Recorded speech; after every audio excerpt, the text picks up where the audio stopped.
Chicago, 2011. A cop is murdered. Police and prosecutors swear they have the trigger man. He swears he didn't do it.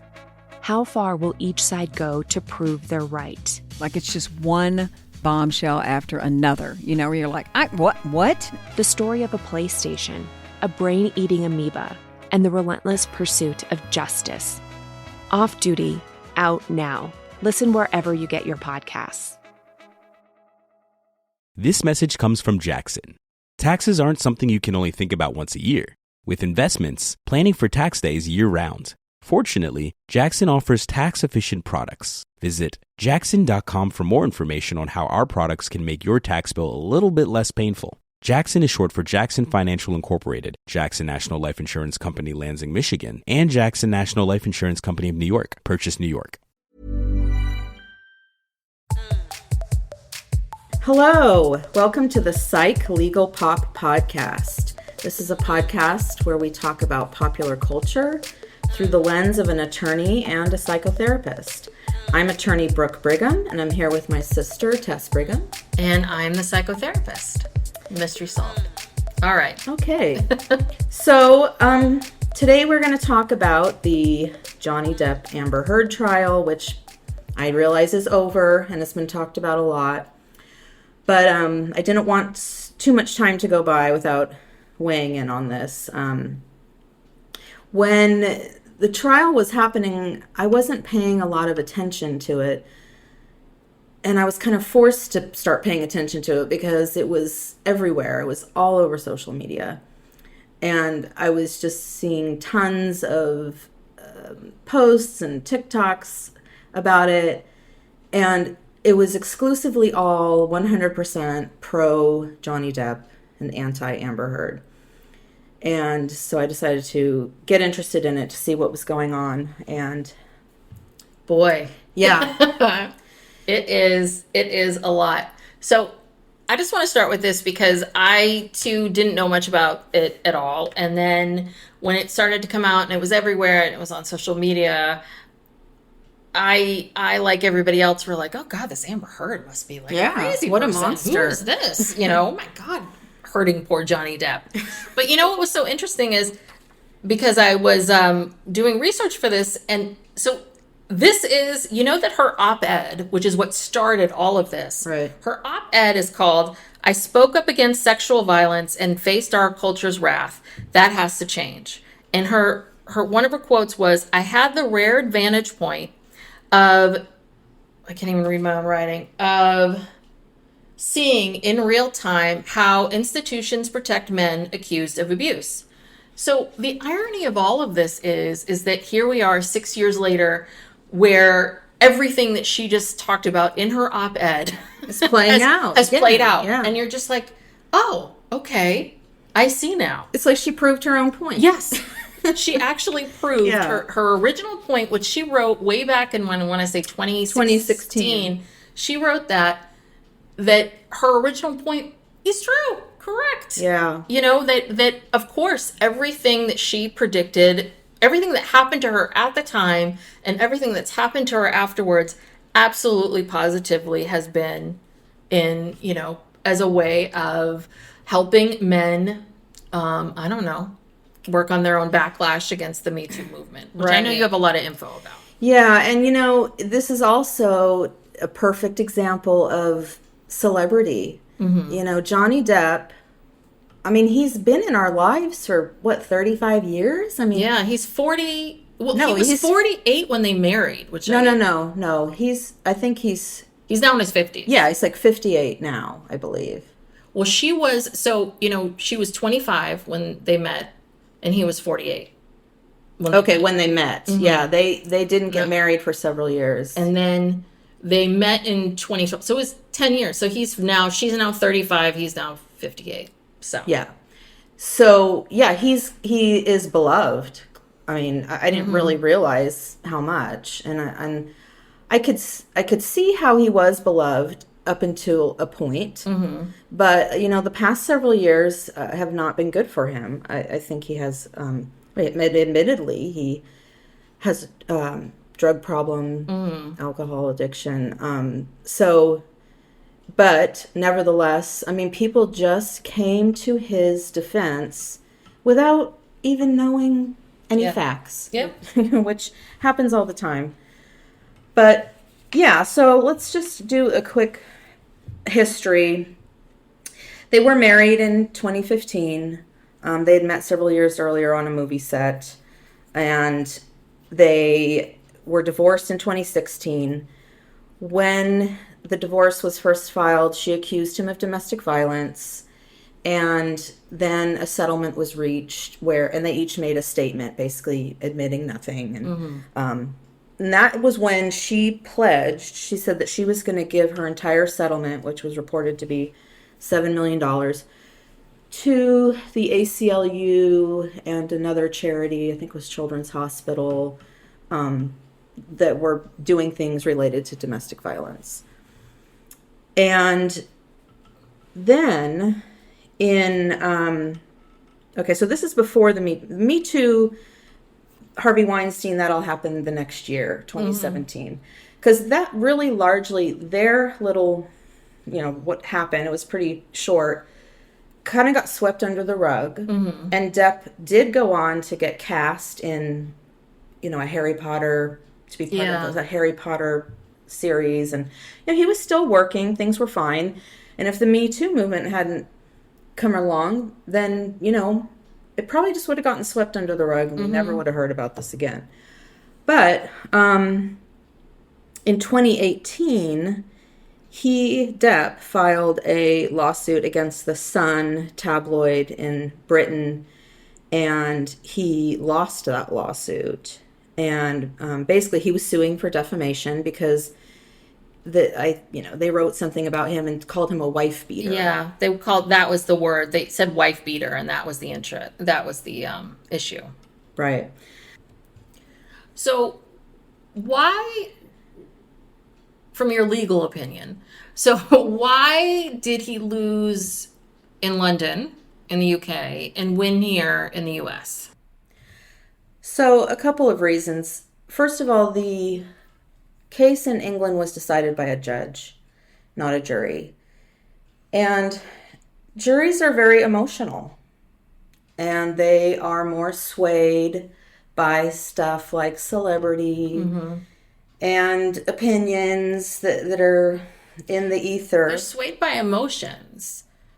They really are. Yeah. I mean, honestly, truly, most of our cases should be decided by judges. I agree. And quite frankly, if I am ever accused of murder and I did not do it, right. I'm getting a bench trial, because a judge will see the facts.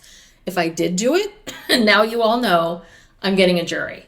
Because that's the thing, is juries, they go on their emotions, on our feelings. We don't think through facts and figures. And even if you're given all of the well, you've been on a jury. I've always managed to get out of them. But even though you're given all of the, the instructions, right? People still go with their emotions and their feelings. Oh, absolutely. Yeah. Being on a jury as a lawyer was one of the most frightening experiences I've ever had. Because it was so eye-opening. People, they make up their minds very early, and then they look for evidence. Yes, bias. Confirmation bias. They look for evidence to support. They care more about things like the presentations of the lawyers, or people are obsessed with the lawyers, and they end up imputing the parties, onto the lawyers, or I'm not really saying that right, but you're, as a lawyer, you're a symbol of that person. Yes. So if they don't like you, they're not going to like your client. And if they like you, they're going to like your client. And we saw that in the Depp case, where people were obsessed with Johnny Depp's lawyers. Camille Vasquez. Yeah. Yes. Who, she's a perfectly fine lawyer, but they were acting like she was the greatest lawyer ever on the planet. So I don't know. Yeah, it is very scary. Judges are more methodical. Obviously, they know the law. They also have to prove things after the fact. So what people don't realize is, appeals, like when someone appeals something, you're looking for some mistakes that were made, right, with the original trial. And so a judge wants their rulings to be upheld. Correct. So they're going to make sure that they get all of their ducks in a row and that everything looks good. And that's why when we bring in just average people coming in who don't quite understand that, they can just, well, I'm just going to, whoa, this is how I feel today. Right. I'm going to feel this way. You're going to prison for the rest of your life. Peace out. Bye. And then they don't have to stand behind the conviction. They don't have to stand behind anything. They're gone. Right. So the judge in England, he decided that these things actually were true. They happened. So truth is an absolute defense to defamation. Mm-hmm. So if you're telling the truth, you can't be held liable for defamation. So the judge found that the statements that the Sun newspaper had made were true because there was evidence. And they brought in all kinds of, and again, remember, he wasn't suing Amber Heard. He was suing this newspaper. Mm-hmm. And the newspaper brought in all of these witnesses who witnessed the domestic violence. They had emails and text messages and all this evidence that corroborated everything. Mm-hmm. And, Amber Heard would have had to have been orchestrating some huge conspiracy against him for years, in order for this stuff to not be true. I mean, it was true. And the judge found that it happened. And also, again, this is really the overarching theme of all of this, is that the Me Too movement wasn't going on in the UK. This was mostly an American thing. And that really had a huge impact on this case. And I know the jurors, the jurors always claim that, they weren't influenced by anything and they didn't pay attention to anything. But that's just impossible. Mm-hmm. We've been going through this for, the last 5 years, seeing a lot of powerful men just being canceled. And people are starting to lash out against that. They don't like it. Yes. And I think that the thing about Johnny Depp and the fact that he's been in our lives for so long, I'll just tell you, when I'm not proud of this, but when I did not pay attention to the OJ trial at all. I was in college during that time. But when the verdict came out in 95, 96, somewhere, I remember hearing that OJ, was acquitted, and I was like, oh, good, because I assumed that meant he didn't do it. It's silly me. I was naive then. So I was like, oh, then that means that he didn't do it. And therefore, the OJ that I had grown up with, because a lot of younger people have no idea the impact that OJ had on the world back in the 70s and 80s. Right? Remember his commercials, and he was in the airplane movies, and he was so funny, and blah, blah, blah, and he was this hero. And I didn't want to see him as a murderer. So it was just easier to believe what I wanted to believe at the time. Right. And I think that's the other part of it too, is I think if you grow up and you've gone to all of the Pirates of the Caribbean movies and you love Johnny Depp and you think he's so great and blah, blah, blah, blah, blah for the last 30 years and you've had a crush on him, you don't want to believe any of these things that they're talking about to be true. You just don't want them to be. And I think that's what happens with juries, is they take a look at him. They have this long, we feel very close to celebrities, and we had a very long relationship with him. Very long. And her, we don't know her that well. Right. She hasn't been in that many things. And oh wait, she's trying to take down our beloved, and hero. He's an actor, and he did a very good acting job. Mm-hmm. And she was acting too, to be fair. But one juror that I know of from the American trial came out and gave some statements. Now, mind you, the jury, I've heard two different things. I've heard that it was 6 men and 3 women, or maybe 5 men and 2 women. I don't know in Virginia how many people sit on civil juries. But anyway, it was a majority male jury.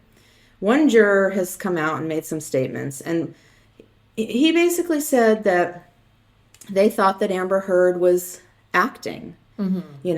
That she would cry one minute and then she'd be, stone cold, and then they didn't like the way she looked at them, because she had this habit of, she'd be asked a question and then she'd turn and look at the jury and answer to the jury. They didn't like that. It creeped them out. They made them feel uncomfortable, he said.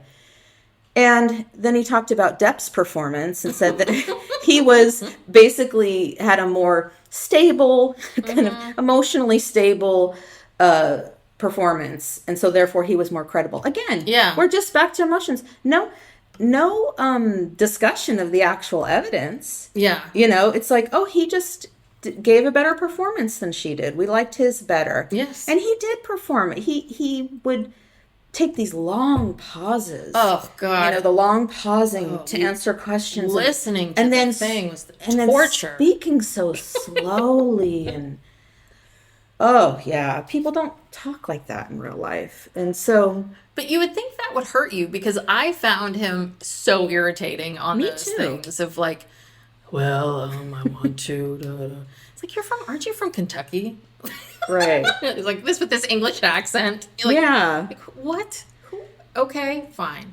So, but I understand that is how we operate. We operate based on our emotions, and we operate based on what gives us warm and fuzzy feelings. And, that was the big issue that Amber Heard was talking about in her op-ed, was the fact that these are systemic and institutionalized beliefs and views, and here we are. We just keep perpetuating them over and over again. Exactly. Yeah. So I want to get more into the legal stuff so you're saying that so it was a judge's trial, which, and they really listened to the facts. And it sounds like what also helped the UK trial was it was Depp against a newspaper in many ways. It was sort of like Depp against this institute in this company. And I think obviously what really hurt both people here and what hurt Heard was that it was Depp versus Heard. Right. And instead of it being about the facts of the relationship, it was, who do we like better?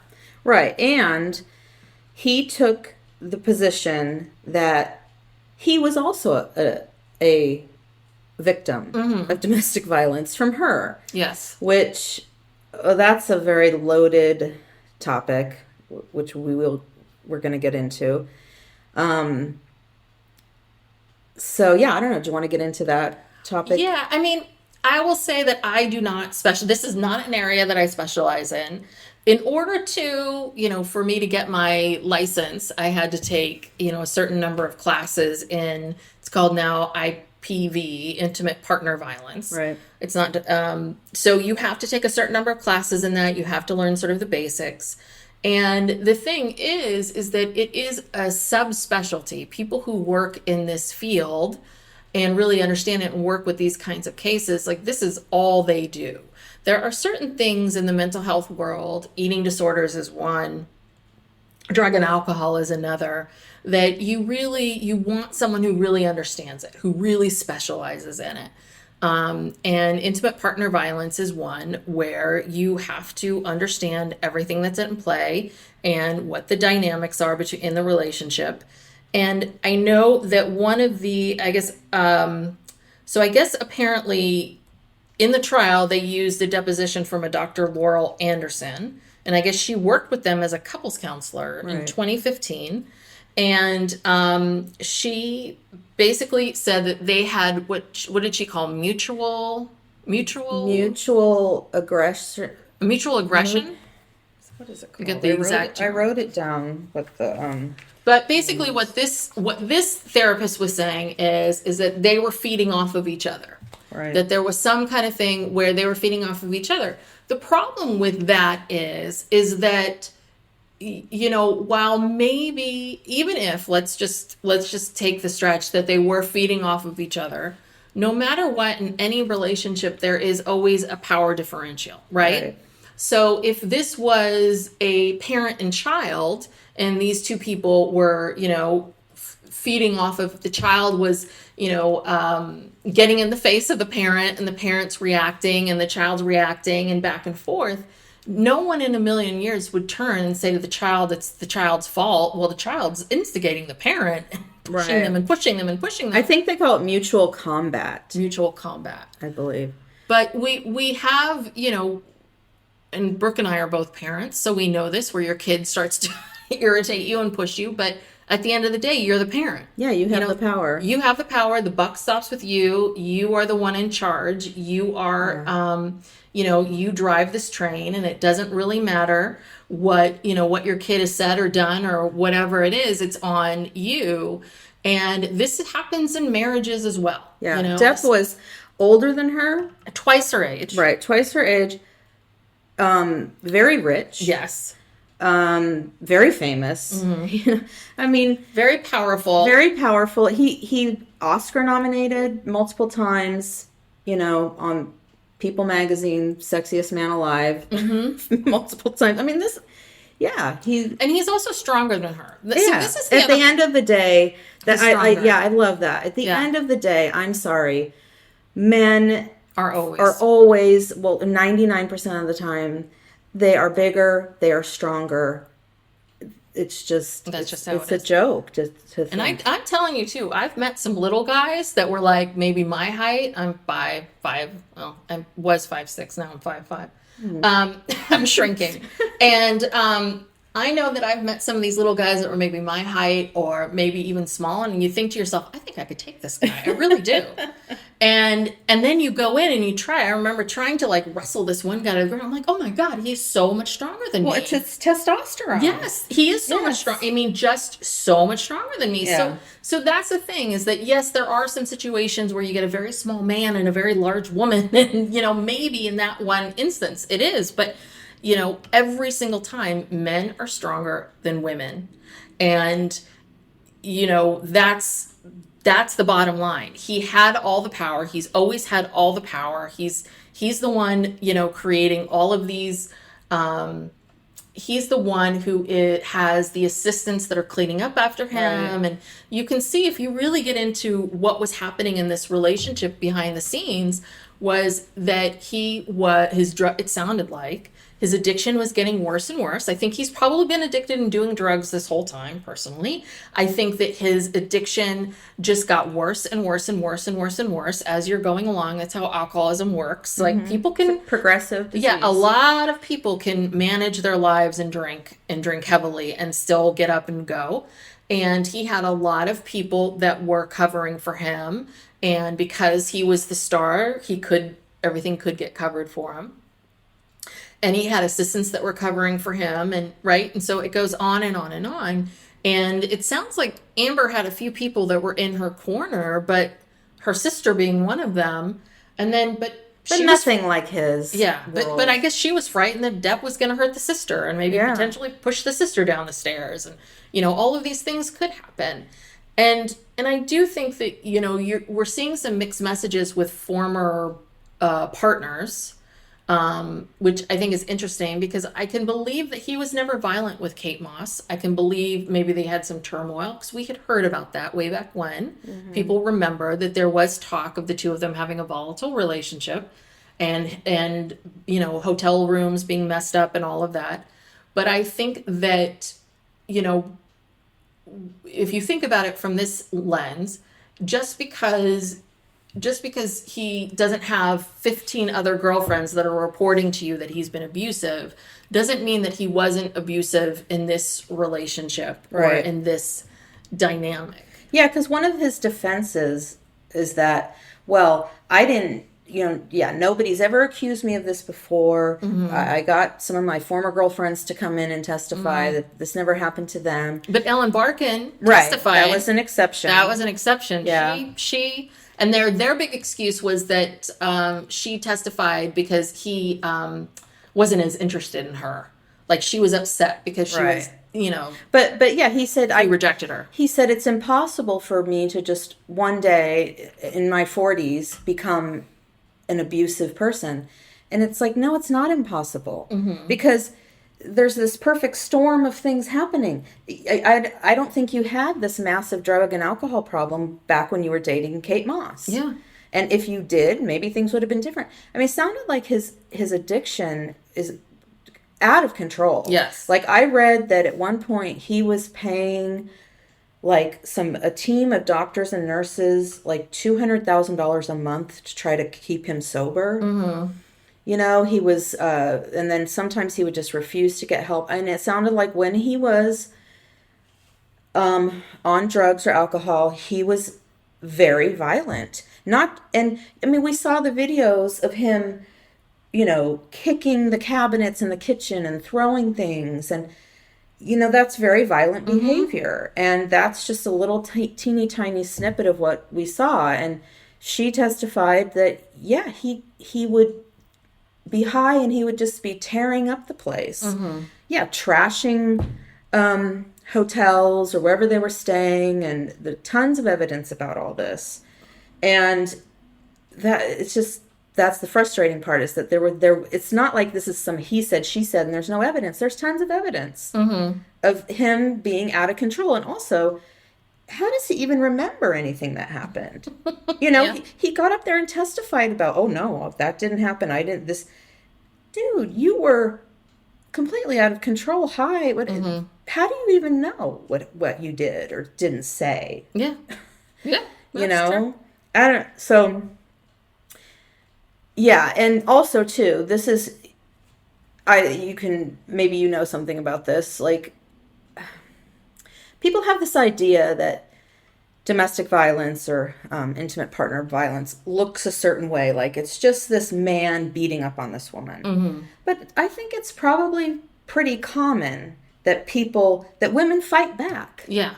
You know, it is, if you know, they're trying to mutual combat as if it's equal. No, I mean, okay, we just discussed how it's not equal. But I don't think it's out of the ordinary for women to fight back and do things too. No, because what happens is, and you learn this when you're studying intimate partner violence, is there's a pattern to it, right? Where there is this period of time where things are good, and then life is good, life is fine. And then there's this period where the tension in the relationship starts to amp up.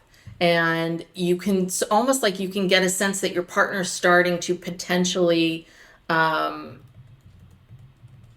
that your partner is potentially starting to gear up to maybe lashing out, but they're not lashing out. Nothing's happened yet, but you can feel it. And a lot of times what the victims will say is it almost gets to the point where you want that to happen. It's like a release of all that tension and all of that all of it's built up, and that you just want that explosion so it happens, so you stop walking on eggshells waiting for the explosion to happen. They just want it to happen. And then once it happens, it's a big thing. And then the partner the one that's being the abuser then is like, oh no, mea culpa, so sad, I'll never do that again, you know, and they come back. And so a lot of times for the person who's being abused, they need for that to happen. They need to get there. They need to get to that explosion so that they can get to the other side, which is better. Yeah. So I would not be surprised if that, you know, one of the big things was that she was, you know, she did these mean things, or she might have lashed out, or she did this or she did that. And I wouldn't be surprised if she knew it was about to happen. And so she decides, okay, you know what? I'm going to push him. I'm going to get this thing done. Let's get it over with. Let's get it over with so we can get through to the other side of this. And so that is possible as well. But it's not, you know, you have to be able to take a step back and look at the entire relationship and the dynamics of what's happening to see, you know, what is really happening versus I think what this trial got into a lot of was, well, Amber then did this, and then Johnny did this, and then Amber did this, and then Johnny did this. And yeah, if you talk about like, she threw this at me and then this happened, like, yeah, it seems like they're fighting with each other. But again, it's not a fair fight. It was never a fair fight. And, you know, it was his drug and alcohol, the sense that I get is it was his drug and alcohol abuse that really was the thing that drove all of this. And then these two people were just reacting to what the drugs and alcohol did to him and affected him. And then she got a lot of crap herself about the fact that she also was using drugs, and that, you know, oh, I got the ecstasy for her, or I did this for her, or she one person said that Amber offered them drugs on their wedding day. And so what, that makes her, that makes her a terrible person because she's doing drugs on her wedding day. And I'd like to say, I know a lot of people that have done drugs on their wedding days. Yeah. Quite a few. And alcohol, and alcohol is a drug. Yeah. Okay. So, and everybody, I mean. So come on. It's ridiculous. It's not that. Listen, I don't know Amber Heard from a hole in the wall. I don't know her acting. I don't know her at all. I don't know if she's a nice person or not a nice person or a good person or not a good person. None of that really matters. No. None of it really matters about how we feel about her. What really matters is, and I know when I saw the verdict come in, I was like, ugh, this is not very good for women. No. When I saw that verdict come in, I was like, oh no, this is the beginning of it. And the same tactics that Depp and his team used to make Amber Heard look bad, these are the same tactics that Harvey Weinstein used. This is the same tactics that Bill Cosby used. These are the same tactics as any of these guys have used. And a lot of people might be saying, but Depp's not a rapist and he didn't do this and he didn't do that. But at the same time, we're perpetuating it. It's on us. We are doing this to each other. We are creating a system where women cannot speak out and talk about their trauma at all without getting backlash. Right. Which is why none of these women ever wanted to come forward in the first place. Exactly. And we're going to get more into that, Me Too. But before we leave this sort of the legal aspects of this, I just wanted to mention that, part of any lawsuit is you have to prove damages. And so defamation, someone could say something defamatory, but if it didn't cause you any damage, you don't have a case against the person. So he was suing her for $50 million, saying that her statements about him cost him basically $50 million in work. So that was a big part of this trial. And, this ties in with the drug and alcohol issue. The reason why, well, first of all, going back to 2016, after their divorce settlement, that did not impact his work. Because, like I said, right after that, he was cast in this Harry Potter series. The Fantastic Beasts. Yeah. I think that's what it is. Yeah, I know nothing about Harry Potter. But it didn't affect his work in that time frame. But since that time, his drug and alcohol problems escalated, and his former manager testified and basically said that she told him over and over again, people don't want to work with you because you make them wait for hours and hours to show up on set because you're hungover or whatever. He started becoming unreliable, difficult to work with, not worth it, probably hired to insure him. He's expensive. He's 20 to 25 million plus a back end. Right. So he got into, he was having financial problems. He ended up firing his business manager because he was just spending all of his money. I mean, don't we all remember when all these reports came out about what was he spending? $100,000 a month on wine. On wine, yeah. Hello, alcohol. Yeah, no, that's the thing. So the damages to his career were not because of what she said. They just were not. It didn't, it certainly did not help. Like, I think the thing is that the damage to his career he was already doing, and then she came along and I think probably, threw some wood on the fire for sure, but it wasn't all about her. I just think the op-ed made it really easy because now you could go back and pinpoint, like, well, she wrote this thing, right? This thing was said, it was out in the world, and therefore, it's her fault. But no, it's not, she is not to blame because he created these problems. This is the thing. Listen, there are people that want to work with Cosby now. God. If you can believe it. Hello, we elected a president who talked about grabbing pussies. He's in this equation too. Yes. He's part of the problem. Yeah. But that's the other part of it too, is that these, these men have never been hurt by these women. They have been hurt by their own actions and by their own stuff, which is what's going to bring Trump down too. So, Oh, well, from hopefully your mouth to God's ears. and I guess if you are a lover of Trump, then you goodbye. probably don't want to continue listening because You don't want to hear this from it's us. only going to get worse for you. So, Okay, yeah. So another thing, like going back to the the social media stuff, I learned that, the saturation of pro Johnny Depp stuff on social media, I've read that there are some suspicions that it actually came from his camp. yeah. Because you can put out, like, again, another topic I know nothing about is the internet and how it works. I only know how to go on my apps and, whatever. But anyway, apparently you can pay money to have these bots, just spam the internet, like what Russia did to us in the elections and everything. Spam the internet with whatever information you want. And there's evidence that that's what he was doing. And that's why we saw so much of this stuff. Well, wasn't it? So I thought that he had an attorney, Adam, is it Schulman? I'm really guessing at this name, but that he had this attorney, but that attorney ended up putting a bunch of stuff out to the media, and he also granted an interview with Rolling Stone. Right. And in that Rolling Stone interview, he said that the Amber Heard stuff was a hoax. Yeah. And then he got in trouble for that. Well, and that's what got him kicked off of this case. Right. And also that, so Heard was countersuing for defamation. And that was one of the claims she was countersuing for that statement. And that was the one claim that she won. They did find that was a defamatory statement, which is so ironic. It's like you just slammed this woman saying that she was, she lied and made up all these statements.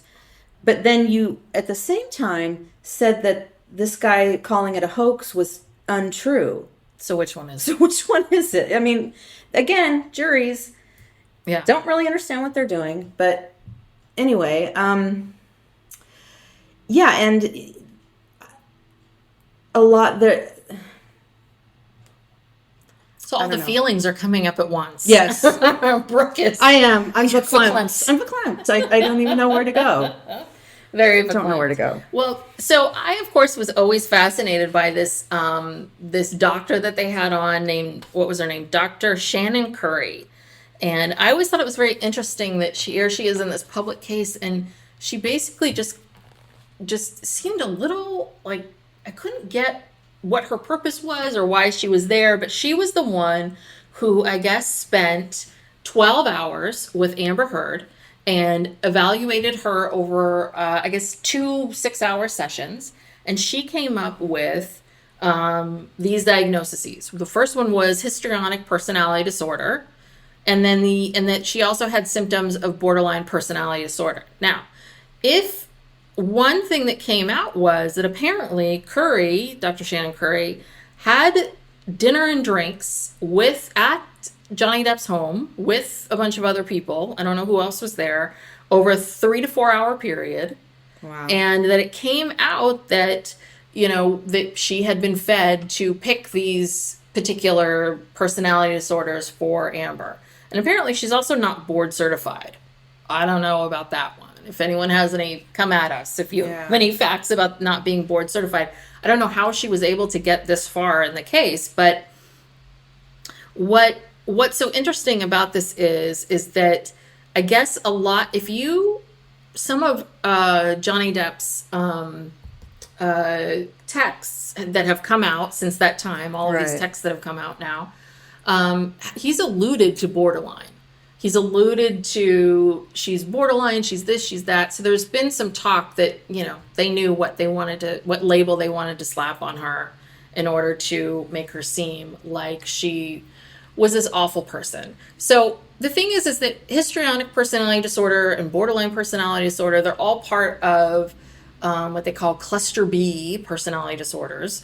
And borderline personality is something that you see a lot more women have it than men, but it's basically it's someone who really struggles with their emotions and managing their emotions. Usually they tend to be pretty dramatic people. They tend to have drug and alcohol problems. They tend to be suicidal. They tend to have eating disorders. They have a lot of really volatile relationships in their lives. And the biggest part of it is it's just that they have a very hard time managing. I guess the best way to describe it is sort of managing the shades of gray of life. I think they tend to be black and white thinkers. They tend to either love or hate people. There is something called dialectical behavioral therapy, DBT, and that's the best therapy for someone with borderline personality disorder. So while personality disorders are a bit more serious, they take a longer time to get over and to become, better from. It is possible that you can cure or heal from being someone who's a borderline personality disorder through helping you with, distress tolerance and managing your emotions. Don't you think if she had borderline personality disorder, that we would have heard about more behavior from her that was consistent with that? Because I don't recall, of course Johnny Depp was saying, trying to come up with whatever mean things he could say about her. But, she was a working actress in Hollywood for a long time. And actually her career was actually going up. It was on the rise. It was on the rise. And then this happened. And now, it's probably ruined it forever.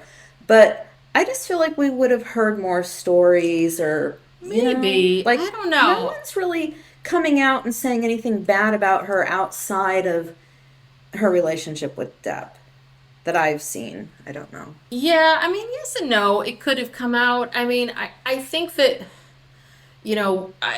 prior to becoming a therapist, I used to work with actors, and I have 1,000,001 stories about actors. Actors they're an interesting group of people. Right. And part of it is that you have to, to be an actor, you have to be very vulnerable in many different ways. You have to kind of embody the roles that you play and put yourself out there and do things that maybe a lot of people would have a hard time doing. So I think that alone puts you in a certain camp of people who maybe tend to be a little more theatrical and more dramatic and more this and more that. So I think she could have a little bit of it. I don't know if we would have heard about it or not. I think that it's just a convenient diagnosis. The other one, histrionic personality disorder, is one that I have never, ever diagnosed anyone with this. Like, you can see borderline pretty clearly, but histrionic, which again, I think if you get back into the misogynistic, even how we used to do hysteria for women and histrionic, right? And, that these kinds of personalities are they're just labels to, if you want to say a woman is crazy or kind of, yeah. And so that's why I was very surprised that she got the histrionic personality disorder, because I was like, that is a very rare disorder. And the thing is that let's say this is all right. Let's say that this is what she was diagnosed with, are these two personality disorders. That still does not mean what is that? What does it mean? That she was not abused. Right. I know. That I think they were really trying to make her seem diabolical, and that because she has these personality disorders, she's this evil person and she's diabolical, and she's been this puppet master manipulator of this entire situation. And it's like, no, these disorders don't mean that you are. They don't mean anything. anything. They don't mean that you're diabolical. It doesn't mean anything. It is somebody who spent 12 hours with another person assessing them. And while, yes, part of your job, and I've had to assess people within like 45 minutes myself, I wouldn't bet my whole life on every 45-minute assessment I've done with someone. And I don't know if I would bet my life on 12 hours. I think that it seemed like Amber Heard had someone who testified for her and said that she was diagnosed with PTSD. And then a lot of people were coming in saying, oh, well, she doesn't seem to be acting like someone who had PTSD. And it's a little bit like, you don't know what someone's like. And again, how is any of this relevant? It's not going, well, here we are back again. It's because lawyers know that juries are just going to decide these things on emotion. Yeah. And your job as a lawyer is to just throw out as much negative stuff about the other person as possible so that your client will be believed over them. And that's just sad. It's not the way it should be. You know, we're talking about a lot of money. You know, her career is ruined. She has, you know, this multi-million-dollar judgment against her. I feel sorry for her. Yeah. You know, they really did a number on her. And her life, her career is over. No one wants. Yeah. Well, maybe 10 years from now, I think maybe if she lays low in 10 to 15 years from now, I think that she could come back playing older women and kind of have a renaissance. And I think, you know, listen, we'll forgive anything in this country. Yeah. I mean, she could be diagnosed with everything under the sun. And like you said, at the end of the day, she was still abused. She's still telling the truth about her abuse. This is how celebrity trials go. Yeah. You know, this is what happens, and this is how a lot of trials go, but especially these celebrity trials where you have all the money in the world to throw at getting people to come and testify for you. I don't know how that woman who had dinner with Johnny Depp was qualified as an expert. And I can't believe that they didn't get that thrown out, because that's like therapist 101 is you do not socialize with people. And if she was really ethical, she would have never in a million years gone to that dinner. No. You know how much stuff I get invited to? You know, people wanted to give me gifts. People want to invite me to their weddings. I would love to do all those things. You say no, and you say no over and over and over again. Boundaries. And I mean, yes, I would love to have dinner at some famous actor's house, and you say no. And that's what really irritates me. And it made, yet again, therapists look like a bunch of wackadoos when they get these people up there. One of the interesting things was, you know, Vasquez, who everyone loves. You know, when she cross-examined her, she asked her, why didn't you seek medical attention? I thought that was great. I was just like, here we are yet again, perpetuating these things. And then, so this is my feeling about the trial, because you can walk away and be like, well, these two women just think Depp's terrible and Heard's great. And it's like, no.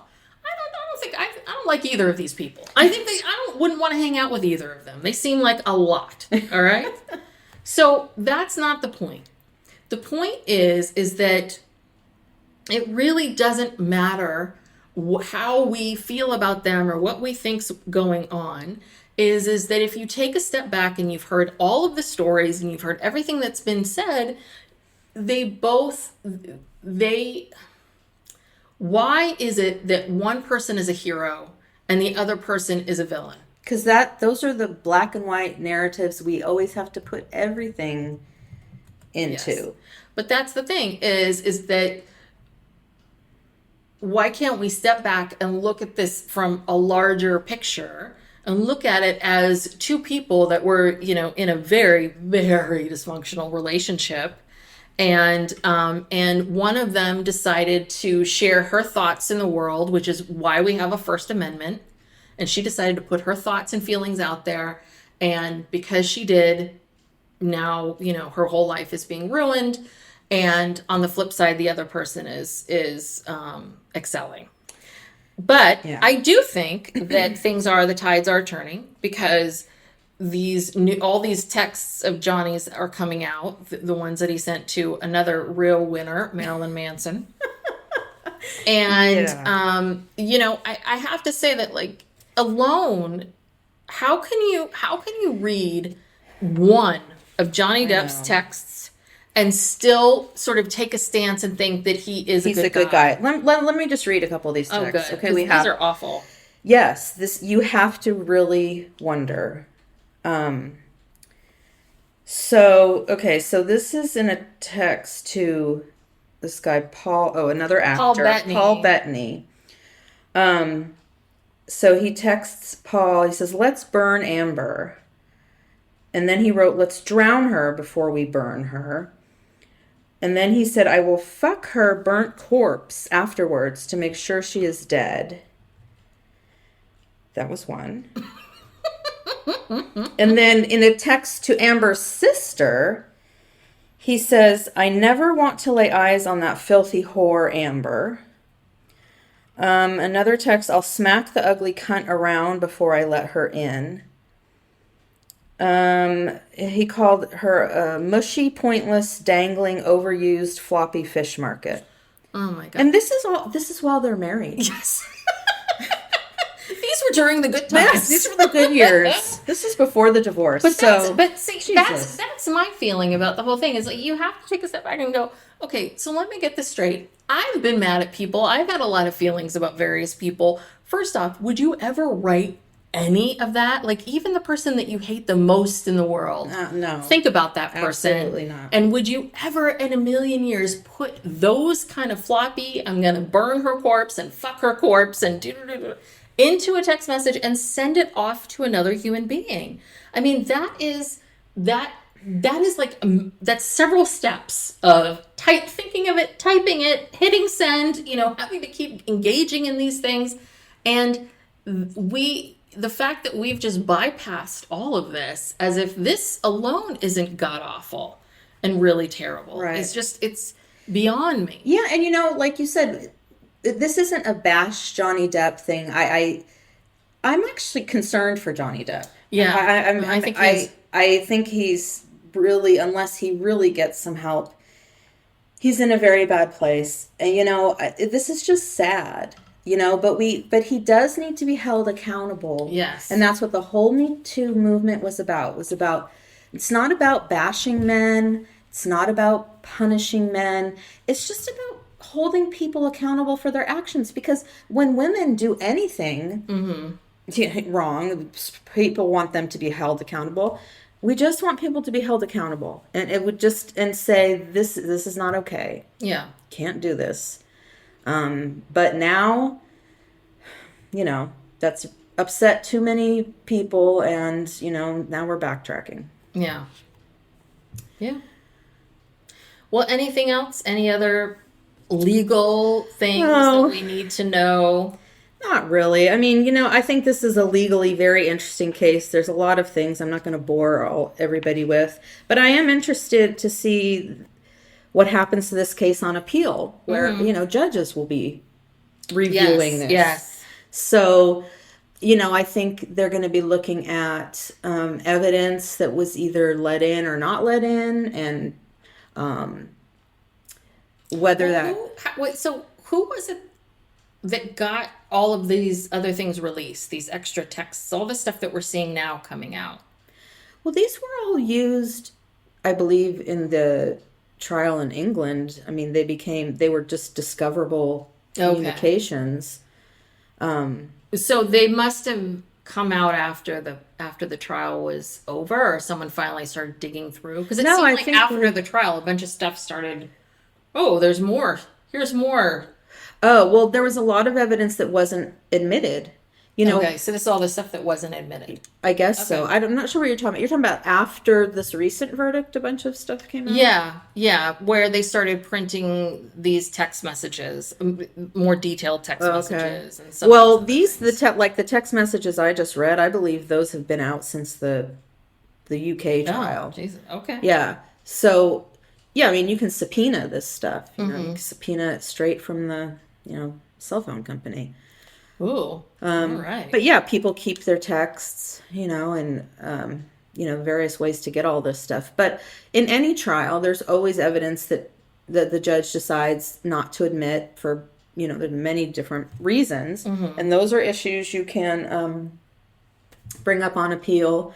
These issues with these experts, there seem to be a few issues with them. I'm sure that will be on appeal. But, appealing is very hard. You can't, to get a jury verdict overturned, pretty hard. There has to be some real mistakes. The judge would have had to have made some real errors and to be successful on an appeal. So we'll see.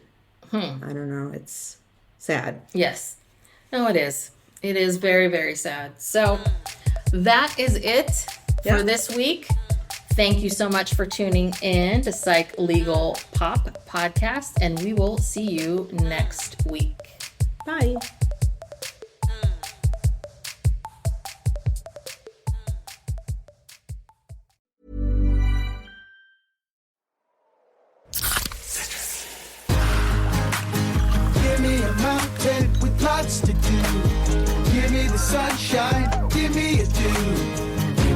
something simple and true.